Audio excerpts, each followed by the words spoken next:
Ertu á leið heim úr vinnu? Stilltu á FM 89,1.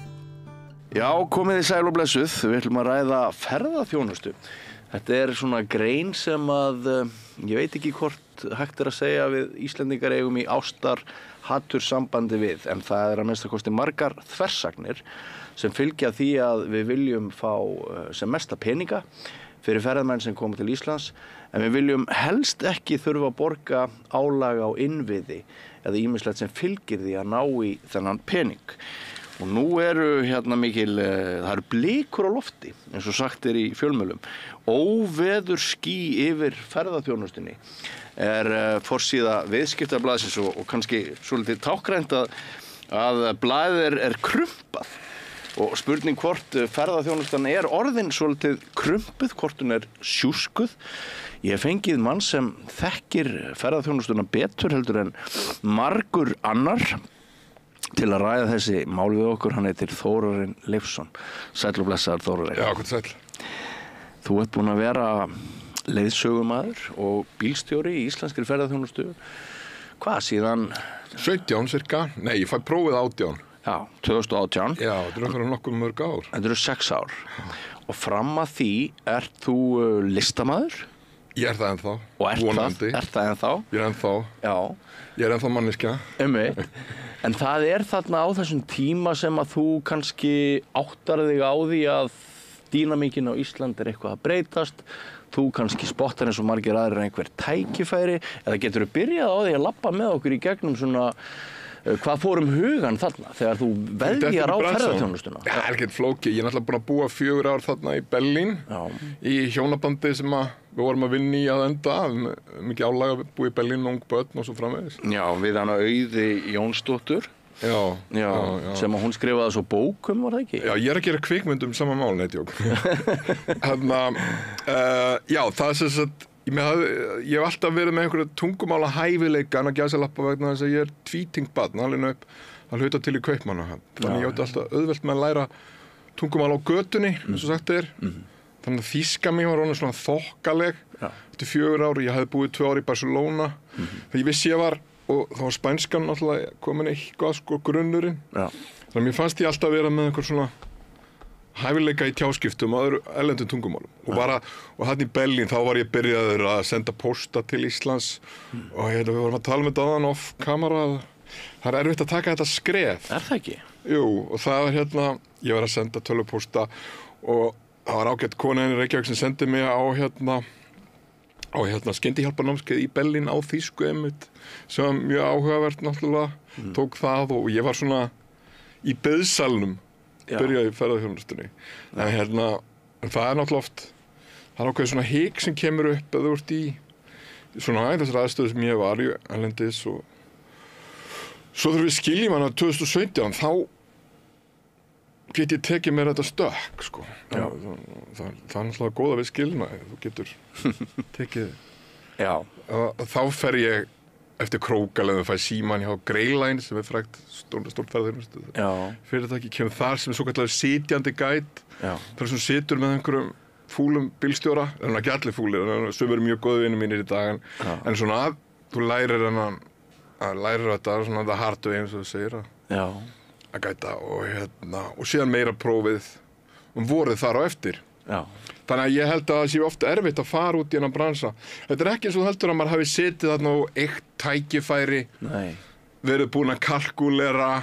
Þetta meira þannig að maður búin að vera skítbuxast sem listamaður, þar sem að tekjumódelið, það er náttúrulega mikið talað um íslensku rithöfundur núna, þar sem að tekjurnar alltaf minni heldur en útgjöldin mánuðum saman, þannig að yfirdrátturinn hann alltaf smá hækkar. Þannig að fyrsta hugsun var náttúrulega alltaf að redda yfirdrættinum.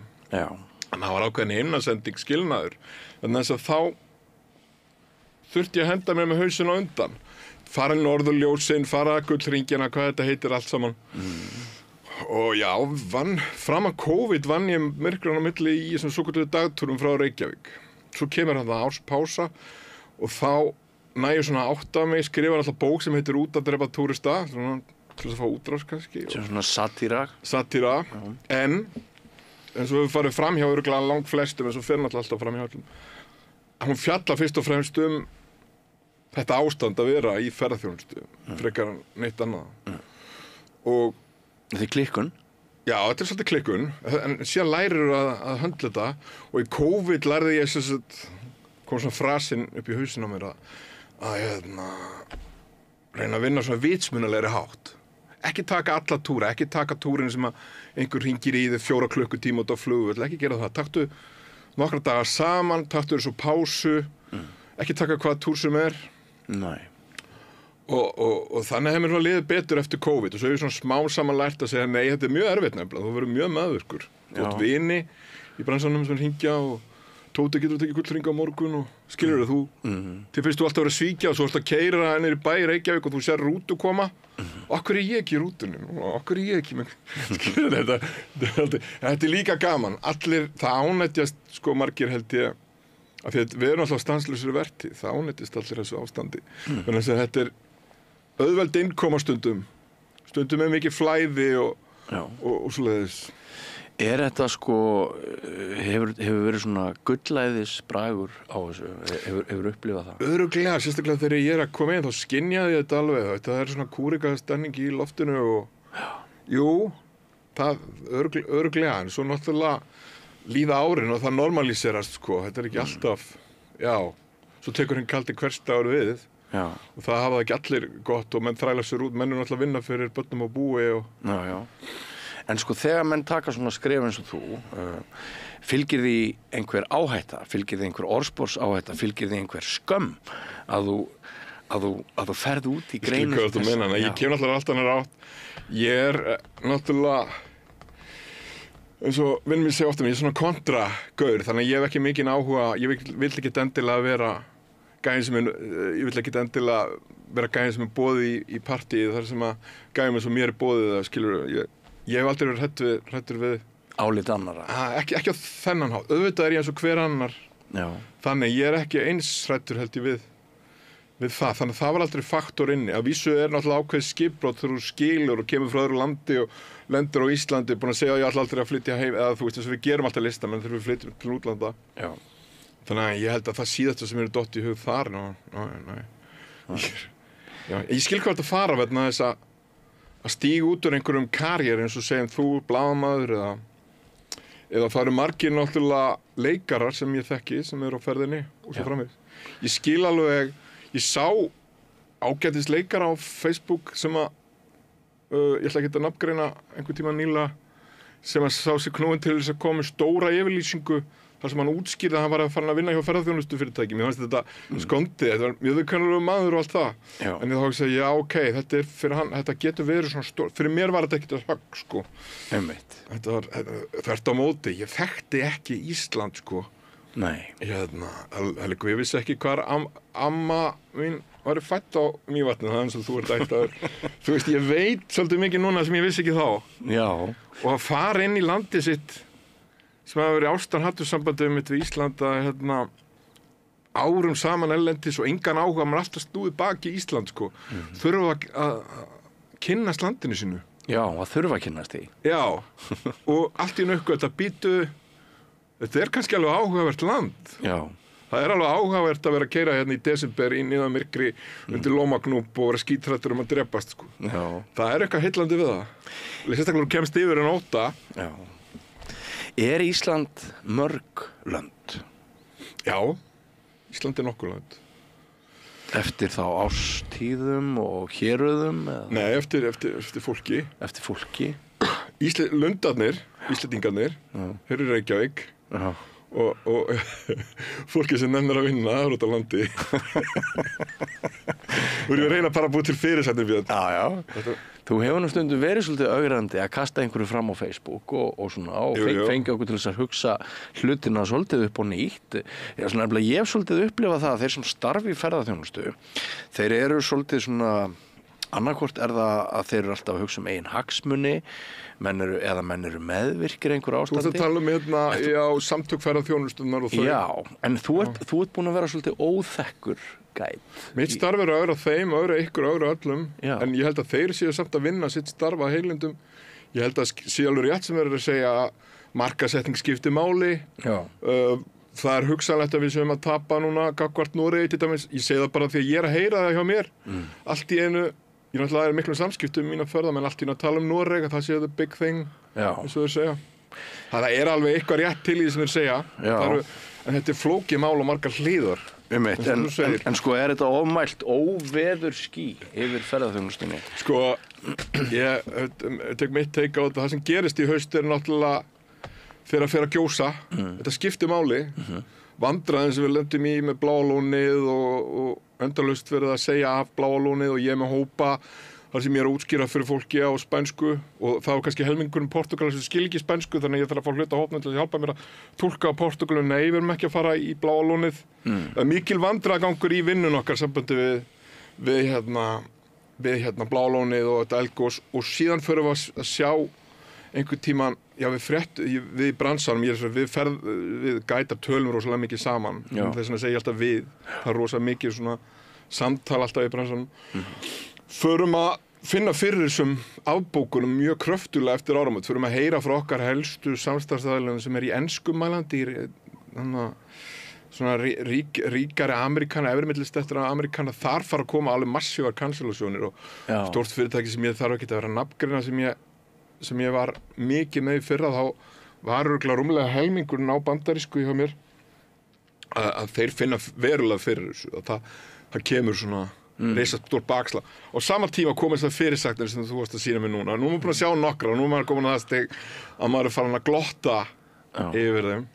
En ég man alveg í byrjun ársins þá var ég að bóka túra sem ég venjulega ekkert að bóka, en eins og ég var að segja að ég væri til að fara í skipatúra frá, að ég vissi ekki hvernig árið myndi vera, þannig að ég var farin að setja grænt ljós og fara í skipaferðir fyrir ákveðin fyrirtæki sem eru bara með stuttar skipaferðir sem að telst mjög vondur dýll í bransanum. Þú ert kannski að fara 4-5 klukkutíma eitthvað, Ring of Fire eða hvað heita, þú fyrir gegnum hengil eða eitthvað svona bull. Því að flestir gætar vilja aðeins lengri tíma, lengri ferðir eins og ég kom inn á áðan, annars verður bara brjálaður alltaf í stuttum ferðum. Þannig að það var pínu svona paníkástand í bransanum og sama tíma þessar fyrirsagnir og ég, þó ég sé ekki blaðamaður, ég hef verið að reyna að skilja hvað gerðist eiginlega og hvað mikið raunhaft í þessu. Og ég fann hann að hallast að þetta sé bara ákveðin leiðrétting. Ég talaði við hótel fyrir norðan sem að ég hef heyrt 25%, 30% afbókanir í hótelinu. Þetta það sem við erum að tala um. Og hún sagði þess ágæta kona á Hofstöðum, alveg frábært hótel sem hún sagði þetta bara árið fyrir að brjála. Þetta þú veist, við erum bara normalíserast. Já, það var árið fyrir að segja frávik og... Já, það einhver svona pressa eftir COVID. Og núna bara einhver normalísering. Og fyrir mig þetta eins og COVID, þetta himnasending, ljótt að segja það, COVID himnasending fyrir mig, að ég þurfti þessa pásu, ég bara brjálaður í dagtúrum frá Reykjavík, til þess að fatta að það betra að fara í lengri túra og gera þetta öðruvísi. En þessi samdráttur, eins og kallað er, var góður fyrir mig að þess að ameríska hliðinu dreifist það með ég fann miklu meira á þýsku og spænsku og það meiri ögrun fyrir mig og sumleiti skemmtilegri túrar. Það ljótt að segja það, því að Amerikanar eins og við vitum öll og elska allir Amerikana það getur þetta orðið leiðilegt að því að þetta ekki challenge. Er þetta mikil tilfinning að vinna? Já, ég held þú herðist svolítið tilfinninga. Ég held það. Það fer eftir hvernig átt við nákvæmlega. Já, mér dettur... Þú getur orðið meðvirkur. Já, mér dettur það í hug. Og þegar þú ferð í langa túra, hvað hefur þú farið lengst í túra? Ég fer aldrei, ég á son sem orðin 13 núna. Skiptir við miklu máli að taka þátt í uppeldinu. Þannig að ég hef alltaf sett limit. Menn eru að koma með 9 daga túra, það lengsta sem ég farið. Já. Og svo það þessi regla ökuleiðsögumann að þú mátt aldrei vinna með viku einu. Nei, það er bara þannig. Þú verður að taka pásu. Ég hef einu tilviki reddað manni til þess að keyra af því ég mátti ekki keyra, ég man ekki hvað þetta 8. dagurinn. Ég hef verið mjög mikið 6-7 daga túrum til dæmis kringum Ísland og svo 3 daga túrum Suðurland. Já. Það eru margar spurningar. Þarf maður að vera sögumaður til að vera góður gæt? Já og nei, ég held að skipta meira máli að vera svona góðlátlegur bulli. Þú þarft að ég segi þegar þú spyrir sögumaður, ég er með fullt af sögum, ég skrifaði náttúrulega eins og allir vita, náttúrulega farið í self-promotion. Ég skrifaði bók langa sem byggð á sögunum af móðurfjölskyldunni á Suðurundirlendi. bók það þegar jökullinn að brána, það sem núna Jökulsárlón, Langafa sem fer yfir þetta. Þetta mikið á sögum. Já. Þetta náttúrulega saga fjölskyldunar og skiptir mig persónulega gríðarlega miklu máli. Þess að ég sé ekki tilgangin í því að vera leiðsegja landið mitt og hafa ekkert persónulegt að segja. Nei. En svo hef ég lært, af því að þú getur kallað að þroska eða eitthvað svoleiðis, að það alveg til fullt af ferðamönnum sem drullu saman með það hvort þú ert góður sögumaður eða ekki. Já. Og þú þarft svolítið að finna út, þú svolítið að þreifa fyrstu klukkutímana, fyrstu dagana. Hverju að fara að segja frá? Er ég nokkuð að fara að segja frá afa? Nei, það passar ekki við þennan hóp. Þessi hópur, er ég að fara að sýna bókina? Nei. Er ég að fara að sýna bókina? Absolutt. Kennari, sagfræðingur, hvað greindavístölu viðkomandi ferðamaður með? Bara ljótt að segja það. Já, einmitt. Þannig þú ert að lesa fólk utanfrá myndur örugglega halda að já, þú ert sögumaður, þú ert að segja sögur 6 klukkutíma á dag og keyra 12 tíma á dag eða eitthvað svoleiðis. Nei, það er bara sumir bara vilja að þú haldir kjafti og þetta er svokallaðir prívatúrar þar sem þú ert að keyra með ein hjón kringum landið, jafnvel einn einstakling. Þú byrjar að segja frá tectonic plates og the parliament og allt þetta. Og svo uppgötar mjög fljótlega að það er engin áhugi á því sem þú ert að segja. Og þetta sjokk fyrst, en svo lærirðu inn á hvað vill viðkomandi heyra mikið, hvað vill hópur. Þetta er áhugavert, sko. En svona miðað við mín kynni á ferðaþjónustunni á árum áður, ég vann töluvert mikið í ferðaþjónustu þegar ég var ungur, þá dettur mér í hug að það hafi ekkert breyst síðan bara á 9. áratug síðustu aldar, að erlendi ferðamenn, þeir koma fyrst og fremst til Íslands vegna náttúru landsins og punktur. Er það ekki bara mergur málsins? Og maður þarf að sætta sig við þetta. Sko, spænska er ofboðslega skemmtilegt að vera með hópa og því að spænska er svo skemmtilegt tungumál. Og þú verður bara að sætta þig við það. Los españoles no quieren oír nada de tu bisabuelo, tu puto bisabuelo. Ok, þetta hljómaði samfærandi. Þú færð hópa, Pítur, ertu að fara að tala langafaðinn aftur? Er ekki lagi með þig? Og þá þarftu að slaka, sko. Þú getur ekki verið að tróða honni í fólk þínu egói, þetta er líka skemmtilegt. Þú verður náttúrulega líka neðislega að horfa sjálfan þig utanfrá. Stundum er það að hæfi og stundum ekki. Það var frábært daginn, ég fór Vestfirðina, ég ætla að flyða að saga. Og þetta var svo gott dæmi, en þetta er líka skemmtilegt við okkur Íslendinga, við erum alltaf að óta okkar tóta. Ég fer Vestfirðina út í Látrabjarg með kúkir í buxunum og hræðslu að keyra sprintir þessa vegi, en ógeðslega gaman og keyra alveg upp á Ísafjörð og þessi vegir eru bara eins og þeir hafa alltaf verið þar. Æðislegir, þetta var æðislegt, sko. Ég fer ekki ofta, en þetta eru bara ein og ein sumarferð. Og þá kemur upp í ofnum þýskur, alveg dásanlegur eldri borgara þýskur hópur. Það voru 2 konur, svona mínur ekki kannski, sem langar að fara að ríða á hestbak og ég er að redda því. Það er eitt sem er svo gaman í jobbinu. Það er að hringja hitt og þetta. Þú kynnist náttúrulega fullt af Íslendingum, þannig. Þeir eru til út á landi, sko. Íslendingar. Lundin er til. Og þá redda ég einhverju, hringi ég eitt og svona, næsta bæ, hann er með hestbak, það getur komið á bak og eitthvað í kvöldi. Já, í kvöldi, ok. Og ég hringi og þá segir ég já, ertu ekki með getur ekki tekið að 2 hestbak? Jú, hvað, þú veist, gefur upp verð og eitthvað. Ég nenni því ekki, ég er búin að vinna í allan dag, ég nenni því ekki. En ég er með geisladiska, þú veist. Og ég sá alveg sjálf á mig, ég er með bók, þú veist. En þetta er samt spennandi einu leyti, að sko, af því að þú talar þetta, hvernig, þú veist, þessar breytingar og þetta.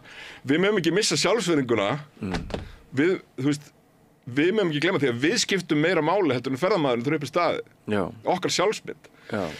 Ég oft pælt í þessu, sko, þú sérð fólk, sko, sem við segjum, sem er alveg þrotað, einhver sitjandi leiðsögumaður, sem við hliðin á einhverjum rosa fúlum bílstjóra með reitt hár og allur í mat, við fáum svo mikið að éta líka. Mér finnst ég að matablettum með skilti nummer 3 út af einhverjum bát. Mér finnst ég fólk missir sjálfsmyndina. Það er þetta svo áhugavert, sko. Þú áttu að vera að selja geisladisk. Mér finnst ég stundum ganga fram á félaga mína, kannski fyrrverandi blaðamenn, í Dimmuborgum, í leiðsögumanns það getur hann skömm, sko. Í leiðsögumanns hlutverkinu með brostið augnaráð. Já, brostið augnaráð. Þú verður örugglega ég var alveg verið með brostið augnaráð, sko. Þetta er, jú, nú skil ég betur hvað átt þú spyrir tilfinningalegt álag og svona veginn, og ég tala að herða sig og eitthvað svona. Jú, sko, ef þú ert ég hef stundum gert grín að tala um þetta eins og vændi. Já, þetta nefnilega, það getur verið svolítið stund á milli, er það ekki? Þú ert að, sérstaklega dagtúrar. Við erum að tala um sko, það eru þessi 3 stóru dagtúrar, þeir sem ekki vita, það er Gullringur, Suðurströnd og Snæfellsnes. Og þá frá 8 klukkutímum upp í 12. Já. Og menn sem eru kannski að sjá fyrir heimili, og ég, eins og ég er að fóta mig í bransanum, menn eru kannski að taka 4, 5, 6 svona dagi í mánuði upp í 20 vaktir á mánuði eða meira. Og eru að búa til pening, jú, þeir eru að velta pening og eyða náttúrulega lengi á meðan og taka aldrei upp kreditkortið fyrir sjálfan sig. Þetta er vertíð. Og þá kemur brostna augnaráð. Ég hef stundum, og ég hef gaman að ég á stoppunum, þú veist, þegar þú ferði í þessar svokölluðu multidayferðir sem eru hótelferðir. Menn halda það sem er álag. En það er þannig að þú ert kannski að keyra einhverja þýska eldri borgara eða fjölskyldur og þú þarft kannski ekkert mikið að sinna þeim eftir 6. Í sum tilvikum þarf ég að borða með þeim eða fyrir óöruggir náttúrulega get ekki lesið menúin. En oft er ég bara í friði. Og ég næ algjör hvíld og ég þarf ekkert að ræsa og ég bara vakna 8 eða 7 eða hvað það nú er og er alveg útkvíldur og ég keyri á næsta stað og þetta verður rólar, ég kynnist fólkinu smá en menn sem eru í dagtúrum nú þurfum að koma aftur inn á brostna augnaráðið. Ég veist þetta, þú veist dagtúradræsur eða hvað maður kalla okkur.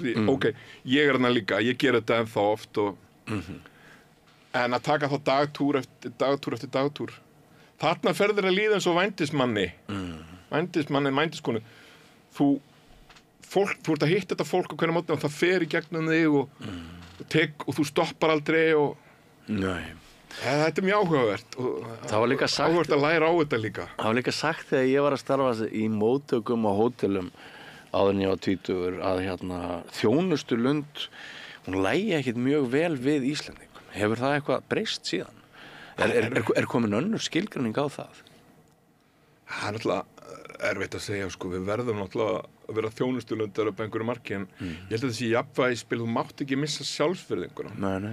Þú mátt ekki láta, þú kemur þarna sem þú mátt ekki, jú, það er þjónustulund, það er náttúrulega, maður sér, þegar maður horfir á fólk utanfrá, maður finnst þið vera smjaðra þegar vilja tipp, skilurðu, svona með ríkari ferðamenn En við byggjum náttúrulega ekki á mörg 100 ára gastronómíu hefð eins og margar Evrópuþjóðir, þannig að kannski erum við að einhverju leyti svolítið að skera okkur frá mörgum öðrum þjóðum. Við flytjum náttúrulega inn mjög mikið af fólki til að vinna í þjónustugeiranum, hótelgeiranum. Svo er það náttúrulega. Inn á matsölustöðunum og það fólk er stundum ekki til alltaf betri en Íslendingarnir. Mér finnst gaman að koma til landi og það er fjölskylda og allt í einu komin amman og barnabörnin, gott dæmi í Djúpavogi, langa húsið á Djúpavogi, langabúð fyrirgerðar stólöfum, ég les ég veit ég á að vita þetta, alltaf að segja frá þessu ensku. Mér finnst það mjög yndislegt þegar maður kemur og allt í einu Íslendingar og mér finnst við alveg við erum náttúrulega þræl, ekki gleyma því við byggum í torfkofum og vorum undir Dönum. Við erum náttúrulega þrælakinn, þannig. En þeir sögðu ég er bara veltu þessu fyrir mig með að tala við þig. Já, sem er bara skemmtilegt. En sko þeir sögðu útlendingarnir sem heimsóttu okkur að þeir verið svolítið þá er ég að tala um svona 1750 til 1900 kannski. Þess að það væri eitt sem væri svolítið sérstakt við Íslendinga að kynnin sko væru svolítið svona markmiðadrifin hjá Íslendingunum, þeir var að reyna að fá eitthvað út úr útlendingunum. Að með heimsókninni þá voru þeir að leita einhverjum ávinningi. Þetta var skemmtilegt, ég verið að fá að lesa. Þetta var núna ég ára þá náttúrulega alltaf meira og meira spænsk. Það er ferðaskrifstofa sem er mjög kær, sem er íslensk spænsk ferðaskrifstofa og ég og kærasta við fórum í frí til Malaga og við hittum þetta fólk og tókum dinner og hún er ein sölukonan hérna Asahara, við vorum að ræða þetta að mér fannst hún svona að fara inn á þessa nótur sko, það er svo merkilegt með ykkur Íslendinga Þau eru náttúrulega bóka þessu hótel í Vík sem alveg 60-70 skall nóttin og reyna að búa til þessa túra sem ég svo fer í, skilurðu. Það voru að selja þessa pakki í Madrid á Fíbúr, menn hún heitir Fíbúr-hátíðin sem einu svona ári. Það svo merkilegt með ykkur Íslendinga, það er alltaf eins og þau séu að reyna að ná öllu. Þið ráðist á þetta og svo bara kláriði einhvern veginn. Bara allt ekki að það er eins og sé ekkert svona langtíma hugsun hjá okkur í viðskiptum. Nei. Og svo reynda fattaði, ég vissi það ekki þá, en þetta fyrirtæki búið að reka sig mitt bara mjög vel í 20 ár. Skilur og ekkert verið neitt endilega mjög áberandi hér, sko, þessi ferðaskrifstofa, það er endilega misjafnt. En þessi sem eru mest áberandi, það virðist vera eins og sé alltaf að reyna að ná maximum profit út úr þessu. Og það er ein hryllingssaga, því ég veit að þú elskar svona social hryllingssögur. Það sem ég ætla ekki að nafngreina, ég held að flestir vitir hvað.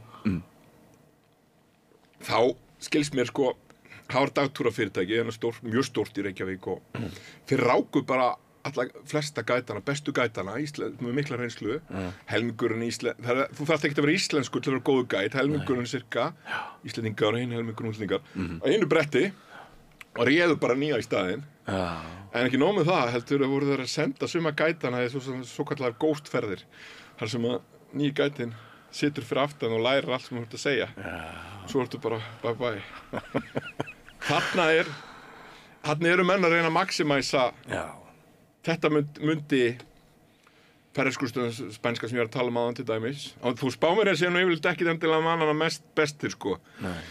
Þeir geta verið bölvaðir hráðfuglar líka. Þá í þessu tilfelli, þetta myndu þau aldrei gera, skilur. Það er þessi mannlega reisn. Og flest, sem betur fer hafa nú flest fyrirtæki en það. En þetta þessi ránur get til.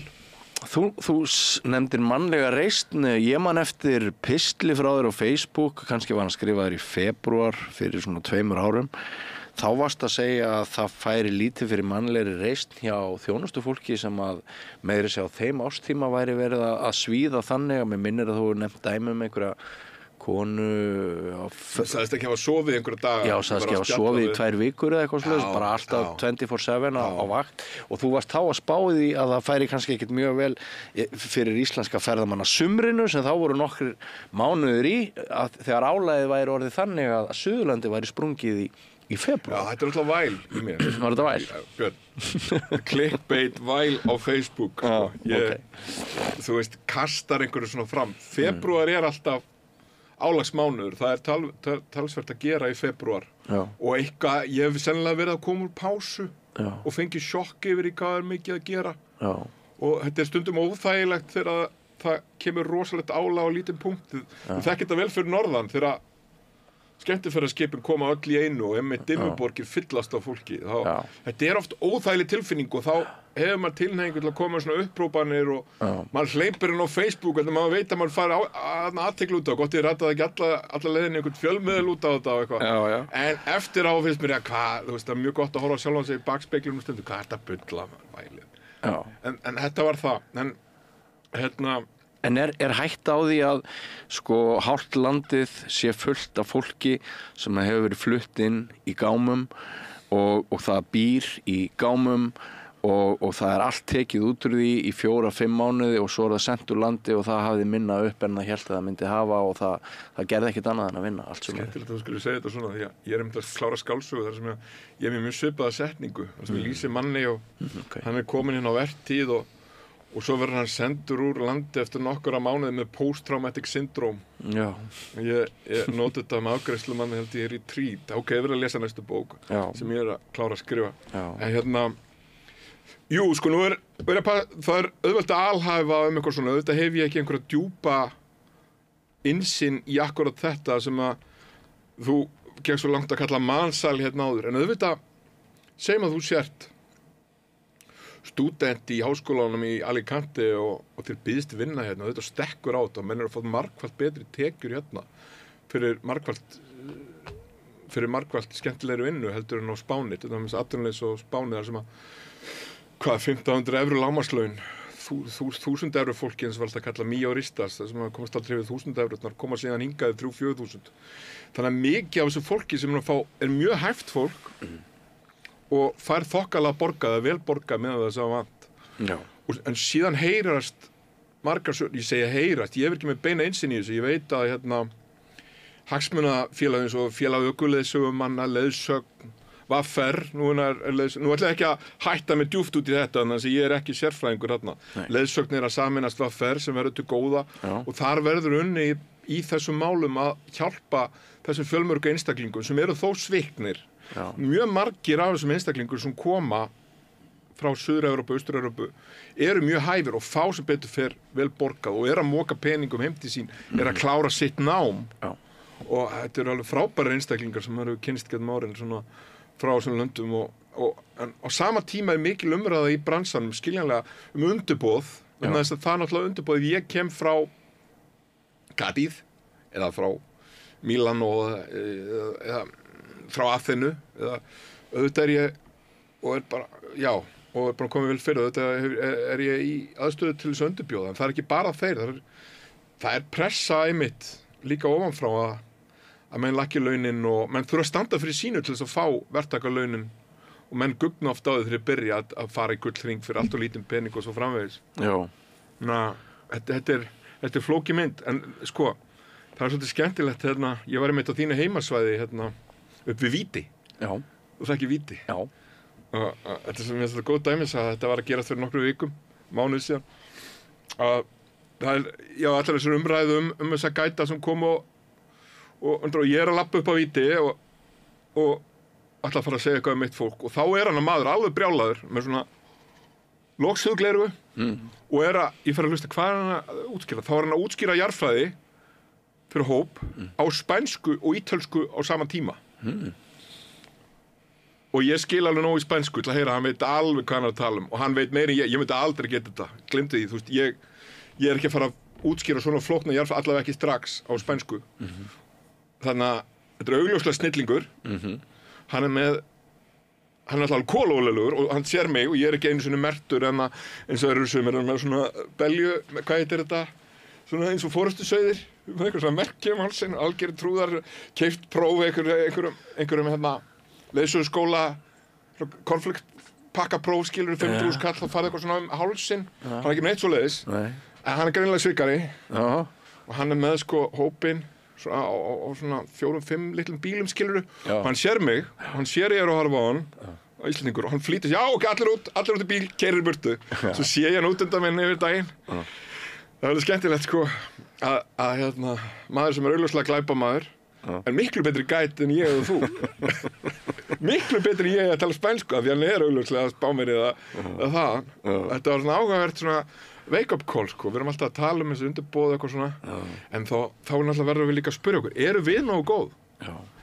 Mikið af þessu fólki sem að koma og leiðsegja á Íslandi eru bara algjöru snillingar og en hvernig sko en það vantar eftirlit og það er alltaf alumræða núna það þarf til þess að koma í veg fyrir þetta vandamál þessu undirboð þetta, þá þarf miklu virkara eftirlit og það eru hugmyndir veit ég núna sem ég vil ekkert fara langt út í að því ég veit bara ekki nóg það en að vera með einhvers konar námskeið þar sem að þú færð þessi réttindu til sem ökuleiðsögumaður til dæmis en vandinn það er svo lítið eftirlit og það er svo litlir peningar settir í að stoppa menn En eru það verkalýðsfélögin sem eru lykil farvegur upplýsinga og verndunar í þessum ég að vona að þetta samstarf eða samruni við VR breyti þessari mynd og að því að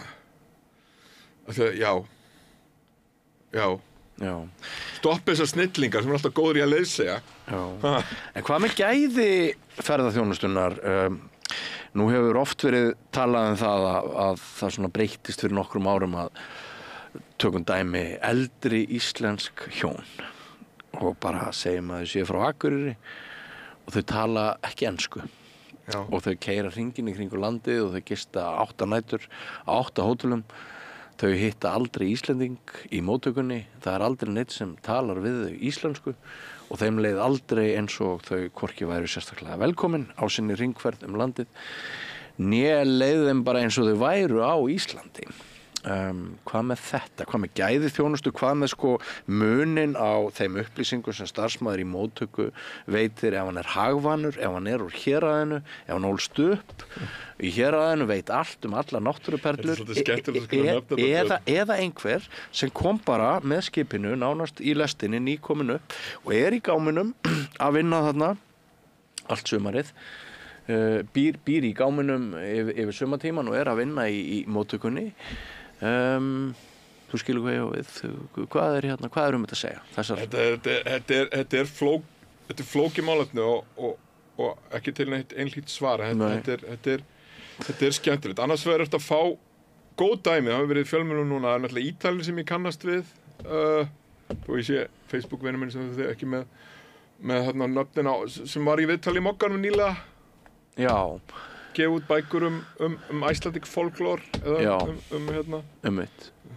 þjóðfræði, svo ég tala ekki íslensku lengur, bara sendum úr land.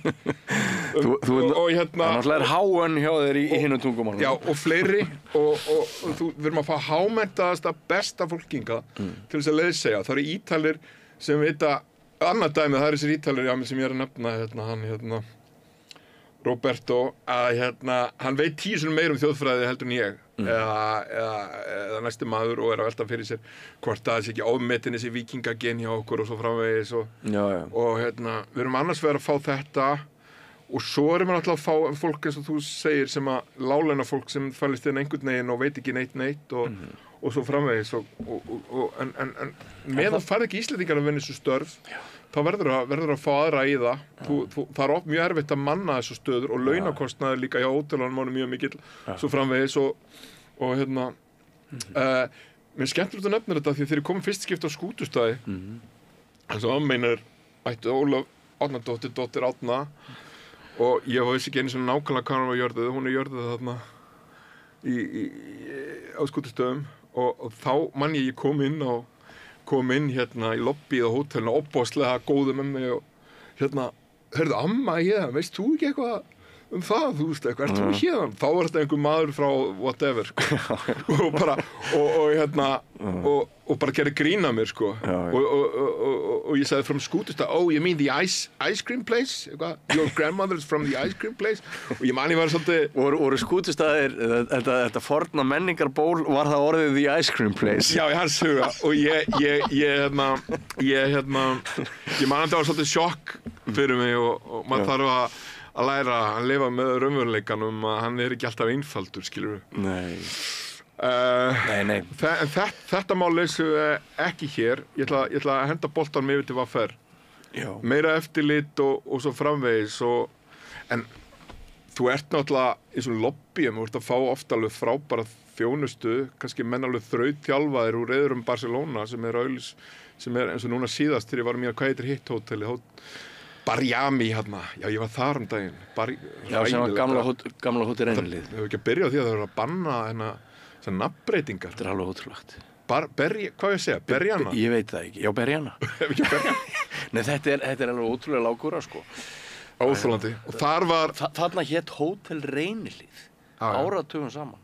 Ég vann þar.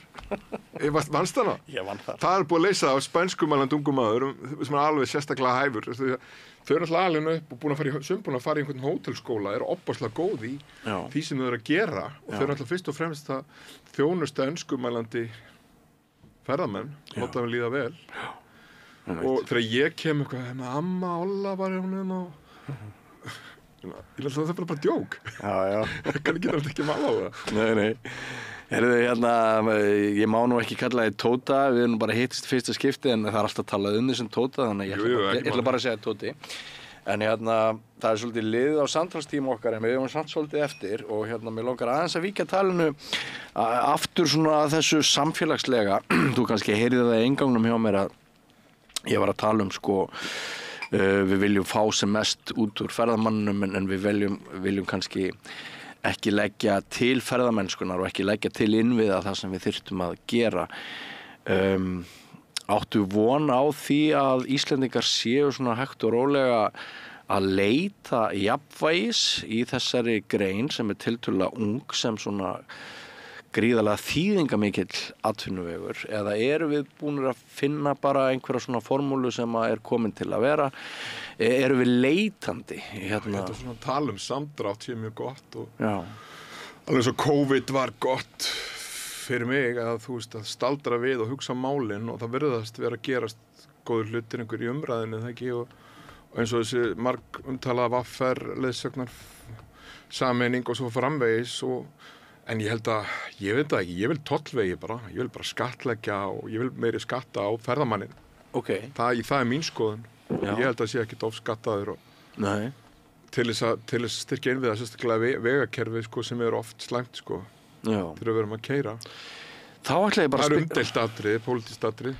Þá ætla ég bara að spyrja þig bara sérstaklega út í það. Þú byrjar að keyra þjóðvegi landsins, 2018? Já. Og nú er 2024. Sérðu mun á gæðum vegana 2018 og 2024? Ég sé náttúrulega fyrst og fremst það er mikið verið byggt infrastruktúr, bílastæði til dæmis og Snæfellsnesi. En þjóðvegi? Snæfellsnesi er allt annað. En finnst þér að þjóðveginum hafi hnignað á þessum 6 árum? Mér nefnilega finnst það sjálfum. Ég keyri mjög mikið á milli Mjósveitar og Reykjavíkur. Mér finnst þessar vegaxlir og mér finnst hérna dældirnar.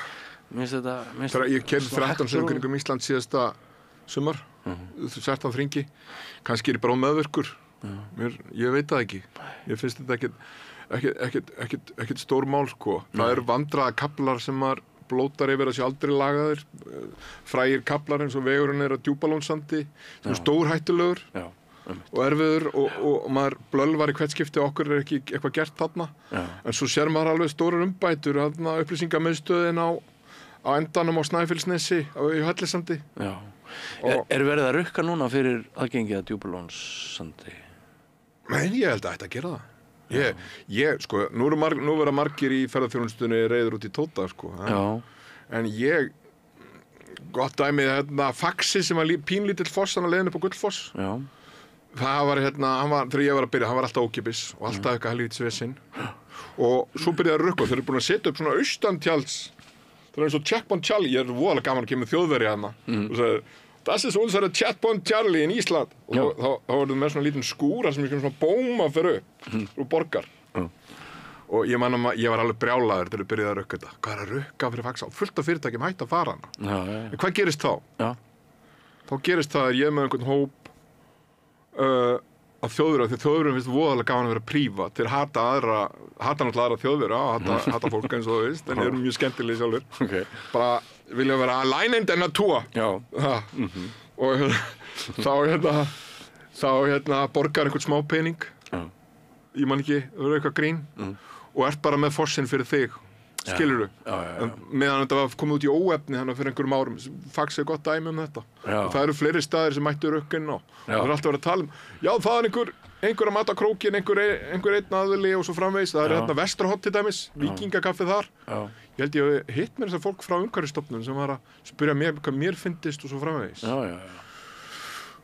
ég veit ekki, ég vil fleiri svona Checkpoint Charlie hlið og þar sem fólk setur þá peningin ég veit ekki hvort þið gera það á Vesturhorni reyndar ég held að, það er bara myndalegt kaffhús sem þau eru með og svo framvegis en ég held við verðum að tolla meira, skatta meira og það sé leiðum fram og hætta þessu bullum að við séum að reyna að fá hágæða túrista, það er ekki til, þetta er allt fólk það er skrítin mátt spyrja mig um það en sem sagt, ef ég skilji þið rétt þá fyrir þessa peninga sem að ferðamaðurinn leggur aukalega fram þá fá hann vernd og þjónustu nákvæmlega, það er alveg góð dæmi um það sem að finnur að mér finnst faxi gott dæmi þú ert bara að kaupi pínlítinn pening svona smá privacy ætli viðhorf okkar sjálfra okkar Íslendinga hafi breyst ansi hratt síðan Steingrímur J. Sigfússon og allir apeshittuði yfir einhverju sem við köllum náttúrupassa ekkert fyrir svo mjög mörgum árum og til dæmis þá var talað sko að það væri niðurlæging fyrir Íslending að borga gjald fyrir að leggja bílnum sínum við Þingvelli þetta við erum komin ansi langt frá þessari umræðu frá þessum tíma þetta ekki flókin umræða, ég veit ekki mér finnst að Íslendingar og þeir sem að búa hérna mættu alveg mismuna Það er örugglega mjög hættulegt pólitískt. Er það Gott að ég er ekki pólitík sem betur fyrir, ég er bara brjálæðingur. Er það ekki út af einhverjum EES-skuldbindingum? Nei, það er nefnilega ekki hægt. Ég held að það sé lagalega ekki hægt. Þess vegna er eins og með sundlaugarnar, þeir eru að reyna að svíða pening af eldri borgurum, ferðamönnum sem koma hingað og af því þeir megi ekki mismuna fólki eftir ríkisfangi, þá vilja þeir selja innlendu eldri borgurunum sundkort, áskort á bara 3 eða 4 skall til þess að geta náð peningunum af jafnöldrum þeirra sem koma utan úr heimi. Ég hef ekki séð marga af þessum eldri borgurum utan úr heimi í sundi. Nei, en þau tala samt hjá Reykjavíkurborg að þetta sé eftir töluvert mikla slægjast. Ég er sammálaður, ég sé eiginlega aldrei eldri borgara erlenda í sundi. Ég sé einhverja yngri erlenda borgara, sko. Já, einmitt. Já, en sko það eru mörg álitamálin í þessum bransa. Ég ætla hérna, en þú ert búin að svara svona ýmsu hérna, þú ert búin að upplýsa ýmislegt fyrir mér og vonandi hlustendum og áhörendum að það búið að vera gaman að fá því í heimsókn. En ég var aðeins að impra á því þarna áðan að þessi klemma sko, þegar artistinn verður hérna fyrir ferðaþjónustuna, þetta er heiðarleg vinna, hún er eflaust mjög krefjandi og skapandi og maður þarf sannlega að vera algjör snillingur til að vera góður guide, ekki síður en maður þarf að vera mjög hæfur til að skrifa bók eða mála mynd. Þú ert myndlistamaður og þú ert rithöfundur. Og hvernig gengur að finna þetta saman? Þetta er flókið, sko. Er það ekki? Þetta er flókið. Þú helst að taka sér frí í mánuð eða þú veist lengri tíma til að segja því að sjálfsblekkingin er svo að þú getur verið að skrifa þú ert á hótelferðum, það er erfitt að teikna og skrifa. Er það ekki hægt? Þú ert tómur, sko. En Ólafur Jóhann sem að skrifaði bækurnar sína til forna þegar hann flaug á business-klassanum á milli New York og Jú, það er hann að þú situr, jú, það er hann að sitja í lest, gera eitthvað svona. Ég reyna að, þess vegna er ég líka meiri í þessu multidate til að geta tekið mér nokkur daga frí til þess að vinna áfram einhver handrit, eins og núna fer ég ekkert aftur út fyrir á 50 daginn. Þá næ ég einhverju skorpu. Ég er með nokkuð verkefni, stundum er ég að íta verkefnum undan með mánuðum saman. Ég skulda ritlunarsjóði eina litla skáldsögu á íslensku. Já. Og svo er ég að vinna aðra bók á ensku beint. Þannig ætti ég að prófa að gera það. Af því að fyrst þegar ég byrjaði að skrifa, þá var ég að skrifa blogg á ensku. Þannig ég er að reyna að klára framhaldið út að drepa túrista á ensku. Og svo framhaldið þessari bók sem að ég er með á 4 tungumálum notabene, þessum tungumálum sem ég er að gæta á. Og hún verður Reykjavík og ömmu mína í Reykjavík. Ég er með 3 verkefni sem ég er að velta undan mér. Ég veit ekki, ég er bara að vona að koma annað COVID, Björn. Er það? Já. Fáið góða pásu, svo getur maður alltaf einhvern tímann stigið út úr þessu og ert ekki dæmdur til að vera í þessu alla ævi og ég kláraði svolítið stóran skuldapakka sem ég var með eftir listamannalífið fyrir ekkert allt of löngu síðan. Það er ekkert allt of langt síðan ég var með Facebook-beðinu einhvern sem geti leiðbeint mér skattaskuldarmál, sko. Það er allt sem hann farið, þannig að leiðin fram er greið í allar áttir, sko. Þú veist, ég er að fjárfesta sjálfur líka í þýðingum á dóti sem ég er að gera.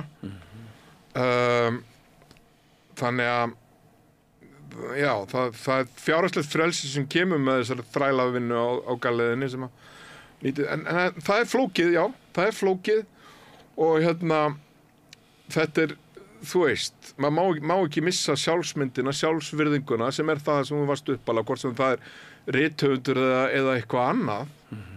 Þú ert alltaf, já, þú ert alltaf, hver er kjarnin í þér, skilur, er það peningarnir, eða er það eitthvað sem þú ert að búa til, þú verður að eiga þetta samtal við sjálf á þig. Já. Og ég kemur upp í hugan, það var ferðamaður, spurði, við vorum eitthvað að ræða hvaða stað getur fyrir út að borða og ég fór eitthvað að bollalega geta og svo sagði ég but that's what we do, but you know, we're human beings, you're just a tourist, sko. Þetta er svona, þú verður að geta varðan að level, það sem þú getur leyft þér að segja svona leiðilega brandara, þetta er bara fyrir ekki fyrir út í efni, en þú veist, þetta er mikilvægt, og ég held að þetta sé vandamál hjá okkur almennt, af því að við erum minnihluta tungumál sem er gæti farið að hverfa. Við þurfum allt þetta fólk sem kemur inn í landi sem yndislegt og hæft fólk til að vinna með okkur. Það ekki nóg að vernda tungumálið. Við erum líka einhvern veginn að finna hver er ég í kjarnanum, þú veist, sem þjóð. Við getum mist sjálfsmyndina bara á því að keyra gullhringi. Skilur því góðu frasi, þetta gott clickbait. Missir sjálfsvirðinguna bara á að keyra gullhring. Þú skilur hvað að fara. Ég skil hvað að fara. En finnst þér sem að sé svona einhver manngerð sem öðrum algengari í þínu starfi? Þetta mikið til þessi hópur sem við vorum að ræða áðan? Svona leikarar, listamenn?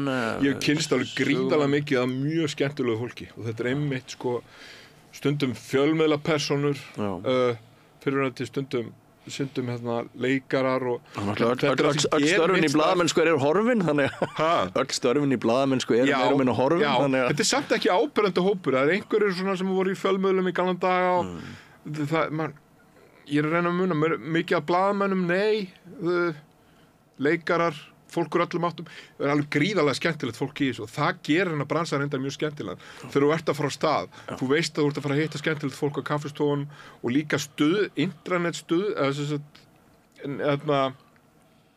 hvernig við styðjum hvert annað í þessu, hringjumst á, póstum á Facebook, þessi vegur opinn, allt þetta. Svo annar hópur sem svona, hvað við kalla það, svarta netið eða undir netið. Það fólk sem bara alltaf að rífa hvert annað niður og það ekkert að vinna, þú hittir aldrei á göttunni. Það einhvers staðar bak við skjá og rosalega reitt. Tóti var að segja eitthvað. Það alveg opboðslega mikið, ef einhver er núti að hugsa að fara út í þetta. Þetta félagslega þetta opboðslega skemmtilegt. Bæði ertu að kynnast mjög skemmtilegu fólki frá öllum heimshornum og Íslendingarnir sem eru að vinna við þetta. Þetta því að þeir hafa maður og manns gaman. Já. Og þeir þurfa að komast í gegnum daginn. Og það verða til töfrar. Það töfrar. Þetta það sem gaman. Ég er félagslindur, eða svona félagslindur og svo einangraði mig, en þú veist, ég fæ útrás fyrir félagsverðurinn í mér þarna. Já. En svona rétt í lokin, Tóti, ef við reynum að súmera upp How do you like Iceland, Hvað er það sem að fólk segir við þig rétt áður en það tekkar út og flýgur aftur heim til sín? Hvað var það sem að kom því mest á óvart við eiginu okkar fallegu? Já, ég held að setja víða útsýni. Það koma allur útsýni. Já. Hvort sem það maður frá Finnlandi sem búin að keyra í eða keyra gegnum skóginn á þess að sjá. Það þessi breiða yfirsýn sem við þurfum líka. Vindmyllur, passa þær inn í það? Já, ég sjálfur, þetta tema sem að Pál sé heilan þátt, það hvernig við erum að klúðra matvælaframleiðslu. Ég messa mikið yfir, eða útskýri mína sína, því ég var úr sveit og ég var í sveit sem grakk innsinn í hefðbundin landbúnað, þar sem mjög mikil kjötframleiðsla og svo framvegis þetta sem þú sér þetta bara og við erum búin að vera framleiða kjöt í 1000 ár til þess að lifa af og það svo mikil synd hvað Íslendingar setja og meira sem búin að vera með ríkisstjórn þar sem að Vinstri grænna var inni hvað við setjum lítinn pening í að efla matvælaframleiðslu, græna matvælaframleiðslu. Græna, já. Og hvað var þetta mörg prósent sem þeir setja í styrki? Ég manna ekki, það var innan við 5% og meðan þeir setja allan peningin í kjötframleiðslu.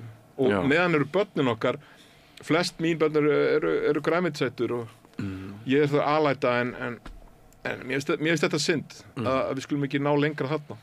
En áttu stundum þetta samtal við túristana og hér erum við í Dalasýslu og hér fáum við mikinn vindmyllugarð innan tíðar og vindmyllurnar trufla mig ekki mjög mikið persónulega þannig að ég náttúrulega sé þar á Spáni og svo jótast þar ekki. Ég vil bara að mér alveg sama hvað sem það kostar. Ég vil bara búa til orku til þess að efla matvæla, ég vil efna gróðurhúsa iðnaðinn. Fríðheimar er besta fyrirmyndin. Ég sýni fólki Fríðheima þar sem við erum að framleiða 40% af tómatum sem er neitt á Íslandi, eitthvað svoleiðis. Og ég segi þarna er framtíð íslenskrar garðyrkju, þetta er framtíð Íslands. Það er svona sem við ætlum að hafa þetta. Eftir kynslóð dóttur minnar eða dóttur kemst að og breytir þessu kerfi og við sópum út langafa mínum sem var svona íhalskurfur og kjötframleiðandi þóttu við elskum hann öll skilurðu. Sópum út þessu dóti til þess að framleiða Þannig að ég óttast ekki þessa sjónmengun sem þú ert kannski að af því að ég hugsa, ég skil náttúrulega fólk sem býr einhvers staðar og það að fara að byggja myndmyru við hliðina því, maður skilur alveg það sjónarmið, en í það heila þá held ég að það sé miklu stærra atriði til þess að rífast af hverju situm við svona mikið í kjötframleiðslu okkur rollurnar allar lausar nú ég aldrei keyrt á rollu og aldrei langað til, þykir vænt rollur en okkur framleiðum við svona mikið á rollum og setjum svona lítinn pening í gróðurhúsin og okkur horfum ekki bara friðheima okkur ekki friðheima í Reykjavík ég að tala friðheima í Biskupstungum Reykholti Þú ert bara kjafstopp, Björn Nei, ég er bara að hugsa gott bara... Ég tala Nei, þess vegna bæði þið að koma ykkar Já, ég hef alveg skoðanir á þessu og við fyrstu sýn þegar við verum að kynna landa okkar virðustu við Íslendingar vera eldklári í þessu við erum alltaf með þú veist jarðvarmann og við erum að framleiða rafmagn og allt þetta og við erum alltaf að vera með rafmagnsbíla 28 og maður segir frá þessu en því miður erum við bara ekki eins klára og við viljum það kemur alltaf öðru hvoru fram í fjölmiðlum við erum ekki að gera jafnvel og við gætum verið að gera við erum bara næstu kynslóður gera það þetta er ein ræðan sem ég held sko Já. En það búið að vera mjög gaman að fá þig til þess að lýsa bæði svona starfinu og við höfum rætt ýmislegt svona samfélagslega vonandi hef ég náð að fæla einhverja frá starfinu þannig að ég fá ekki enn meiri samkeppni Já, ef ég segi sko mína eigin hlið þá er ég nú held ég aðeins nær því að taka næsta túr athuga hvort þetta væri gaman Þetta er gaman en sko lagaumhverfið þannig að maður þarf ekki að hafa tekið leiðsögumanna-próf til þess að Nei. Er það kannski eitthvað svona rétt í lokinu sem að þú myndi vilja sjá breytingu á ætti þetta að vera lögverndað einhvern veginn? Það er aftur margar hliðar á þessu sko sumir af bestu leiðsögumönnunum sem ég hef kynnst og lært af voru menntaðir og ég mæli sérstaklega með endurmenntunarstofnun ég hef tekið einhver námskeið þar en eins og ég sé ég kem inn á þetta sjálfur út frá því að vera með þessi tungumál og vera rithöfundur þannig að mér fannst hálf hlægilegt að ég fari okkar nám þetta er eins og vinkona mín sem að kláraði einhver stór próf í þjóðfræði og tók einhverja norðljósavaktir og alltaf verið að spyrja hvað ert þú með leiðsögumannapróf? Hún er búin að sitja í háskóla alla sína tíð og svo framvegis og það eru margar hliðar á þessu þú sérð fólk með skjöldum hálsinn og kemst að því þau eru hálfvitar og svo fólk sem er algjörlega brilljant þetta er bara eins og öllu þannig að þetta er flókin mynd en mér finnst þetta góð hugmynd hjá þeim þar sem að tala að þú verður að fara einhvers konar námskeið til þess að sanna svona getupróf Actually, láttu mig tala á þýsku í hálftíma, skilurðu ég held að það sé leiðin fram en mér finnst vont þetta kerfi þar sem bara hver sem getur komið og borgað einhvern 500.000 og er bara komið eitthvað próf og ég líka sé að menn taka þessi próf og gugna síðan á því að gæta ég veit ekki, já og nei þú fari ekki einhlít svar þarna en menntun er náttúrulega alltaf en góða við erum samlað það Ég trúði því þegar ég var yngri svo komst ég að því að það er bara til svo opaslega mikið af vondri menntun nú orðið Þannig að koma svolítið það sem ég var að reyna að segja var ekki orðarétt Ég held við segjum að dyggðaskreita samtíman alveg vinstri hægri með því að eitthvað sé mikilvæga menntun sem sé bara algjört rugl ef ég var bara að segja það svona frá mínu eigin brjóstinu Já, það er alltaf við erum með meira prófið það var alltaf þannig að þegar ég fór að keyra þessar smárutur og kunni ekki neitt þurfti að læra þetta allt bara næsta mann ég vissi ekki hvað AdBlue var að ég skilur það er einhverjum svona tæknilega atriði sem að hvernig á að keyra í stormi þegar mann er ekkert kennt það er lífshættulegt Við verðum að gera greina hvernig á góðri menntun og bara lélegri menntun og við verðum einhvern veginn að taka umræðina finnst mér munin á þessu tvennu Þetta er náttúrulega flókið, það verður bara endalaust yfir þetta á Facebook Já, við erum ágætt í því Kæra þakki fyrir komuna Þórarinn Leifsson Tóti, rithöfundur, myndlistarmaður, leiðsögumaður Takk fyrir mig Já, þá er liðið að lokum hjá okkur á þessum mánudegi hér 8. júlí Við verðum næst í loftinu hér með rauðaborðið á miðvikudagskvöld klukkan 8 Við þökkum ykkur áhorfendum hlustun og áhorf og stuðningin minnum á að það er hægt að fara inn á vef samstöðarinnar samstöðin.is fara að finna þar hnapp sem kallast áskrift skrolla aðeins niður og við værum sem sagt ekki í loftinu frá degi til dags ef ekki nyti ykkar stuðnings. Við þökkum ykkur framlagið og þökkum ykkur samveruna. Verið sæl. Segðu það á Samstöðinni. Samstöðin í eigu hlustenda, áhorfenda og lesenda. Sláist í hópinn og gerist áskrifendur.